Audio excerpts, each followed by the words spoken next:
gözdən də, qulaqdan da, bütün bədən üzvlərindən daha çox nəzarət olunmalı dildir. Buna nəzarət eləsən, göz də düzələcək, qulaq da düzələcək.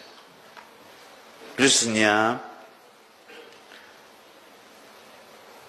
İzah edeyim sizə. Gözlə elədiyimiz günahlar bir-iki xislətimizin nəticəsidir, bir-iki xüsusiyyətimizin. Qulaqla elədiyimiz günahlar elə.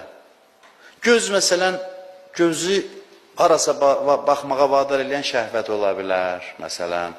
Və yaxud da, məsələn, gedir kimisə, Allah eləməsin, vurduqsa qəzəb bizi buna təhrik elədi. Amma dil belədir ki, dilin xüsusiyyəti budur ki, bir-iki xislət yox. Dillə bütün içdə olan pis xislətlər özünü dildə göstərir. Bütün.